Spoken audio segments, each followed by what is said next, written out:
I'm Rana Gupta, and I am currently an assistant professor in a department of internal medicine and a part of this Touchstone Diabetes Center at UT Southwestern Medical Center in Dallas. And my job as an assistant professor in this medical center is really twofold. It's one, to build a research program, in my case centered around diabetes research. My interest in academic research really stemmed from my desire to have a life where I can be creative, I can take risks, and have the flexibility not only to pursue the interests that I was really passionate about, but to also have flexibility in terms of sort of having control over my day and how I wanted to live my life and how I wanted to work with others. And this I saw from my mentors and all the other faculty members here at Penn that this was a lifestyle really that was really suitable for those who wanted to explore their passion in areas that others may not be thinking about, different areas of science, and asking unique questions. And I loved the academic and atmosphere that was really focused on just learning as much as you can. And one of the things I've done all throughout my training is really talk to a lot of other faculty members in similar positions and just learn a little bit about their path to get here and what was involved in becoming an academic principal investigator, and what were the challenges, and looking for a lot of the things that everyone did in common and some of the successes that they all had along the way. But most of my day is doing a lot of the things that a leader or perhaps someone like a CEO would do. I have to manage the laboratory, the budget, plan experiments, write grants, help write papers, so a lot of my day is doing that, and there are some mundane tasks. You have to answer a lot of emails and put out a lot of fires and just learn how to manage people and deal with people. It's not much different from any other managerial kind of position. But what's unique about my day that I really love, and when I say unique, I mean unique to the academic life, is that I spend a lot of time teaching and mentoring students, and that's really the most gratifying part of my job. I really enjoy the interaction with students and trainees. It's a lot of fun doing science and learning things that are new, learning things that other people haven't learned before, and that's really rewarding. But it's even more rewarding when you see the students and trainees who are struggling to do the work every day, but when they have this sort of breakthrough in their project, it's really rewarding to see how happy they are, how satisfied they are, and the confidence that they find in succeeding. And that's something that's really fun as an academic researcher.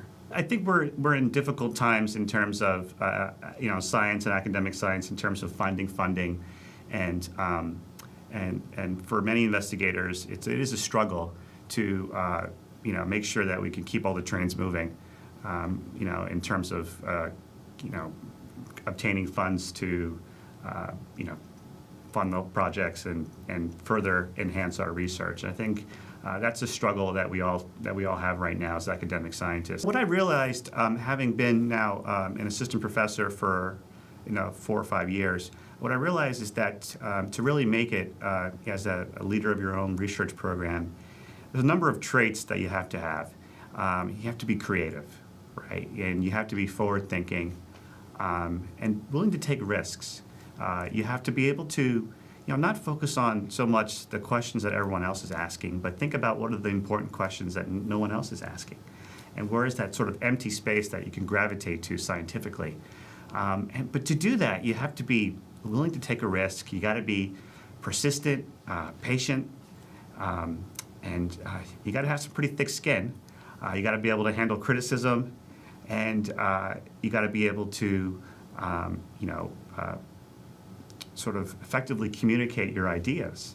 And all of those skills that are important, I didn't realize at the time, but I was learning them during my years as a PhD student. I was learning them as I was writing my qualifying exam here at Penn. I was learning them while I was giving my rotation talks to the graduate program or talks to the department. And I was learning them as I was writing drafts of manuscripts with my mentor. And I was learning them as I was listening in lab meeting. So you learn a lot of these things along the way, not just skills at the bench and your hands-on training, but you do learn and develop all these other traits when you're a student or a postdoctoral fellow. What makes academic research unique, as opposed to perhaps research in the private sector or other settings, is really two things.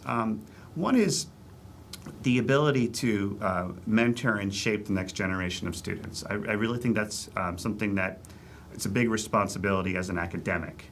And from that, I find extremely rewarding. Now, the other aspect is in the way we can actually approach research. A lot of times, it's only in an academic setting where you can really ask the most simple and basic questions that may not have an immediate translational relevance, but it can open up doors in ways that you probably couldn't imagine at the time. And that's something that I just really, I've always wanted to do and conduct research in the most unbiased way possible. The life in academics is actually, could be actually quite fun. And what I've found is that there's a lot of perks to what we do.